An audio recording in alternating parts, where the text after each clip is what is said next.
Okay, today we're going to be talking about how to play in the wind. So if you're in like a really breezy situation and the wind is really howling, unfortunately today it's not howling, but I'm going to talk about three keys to hitting it better in the wind and how to control that flight in the wind.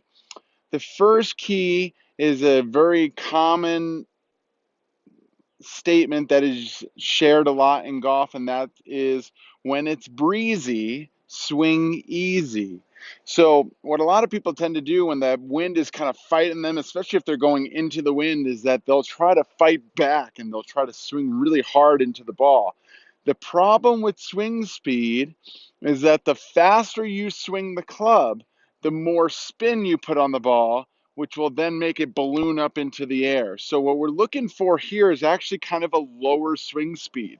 So the way to do that is actually to take kind of more like a 3/4 backswing and then swing through, okay? So having that 3/4 backswing and then swinging through. The other great thing about that 3/4 backswing is that it doesn't make you have to hold off so much coming through the ball.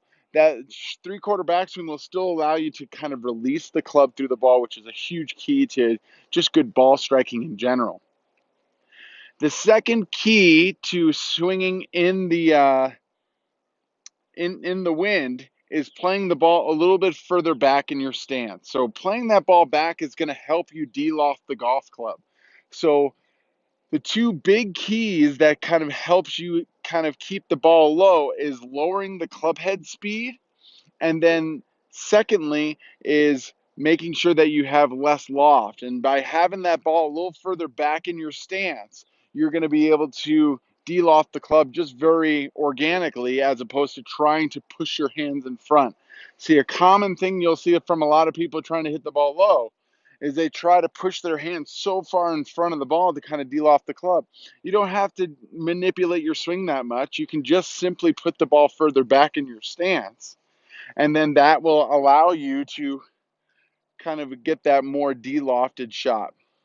And then finally, the third key, when you play the ball further back in your stance, what happens is that you start catching the ball coming a little bit more from the inside with a little bit more of a closed face. So what I would suggest, so you don't hit kind of this snap hook when you try to hit this low shot, is to try to play just a little bit more of a fade. So meaning like I would have the face a little bit more open and come a little bit more vertically into the ball as opposed to coming so shallow into the golf ball. Okay, so those are the three keys. When it's breezy, swing easy. So we're going to take that 3/4 backswing and follow through on the follow through there to kind of lower down the club head speed. We're going to play the ball a little further back in our stance to try to give us that organically less loft on the club. And then finally, our third key is to play it a little bit more like a fade. So we're going to have the face a little bit more open, and then we're also going to swing a little bit more outside in to try to counteract the fact that the ball being so back in your stance tends to cause big draws. So those are your three keys. Let's see how I can do here.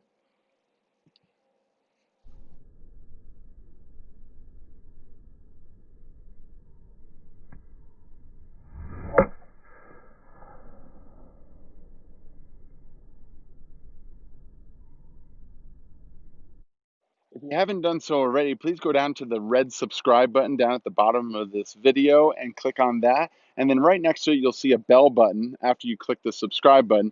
If you click on that bell button and click up to all, it'll give you notifications for all my future videos that I'm coming out with. I'm trying to come out with about 3 a week. So if you want notifications for when I come out with those new videos, please go ahead and subscribe.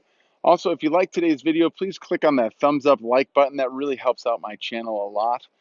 Also, if you know anybody that could benefit from today's video, please go ahead and share this link with them so that they can see this video as well. Finally, if you have any questions or comments about today's video, please feel free to put it down into the comments section.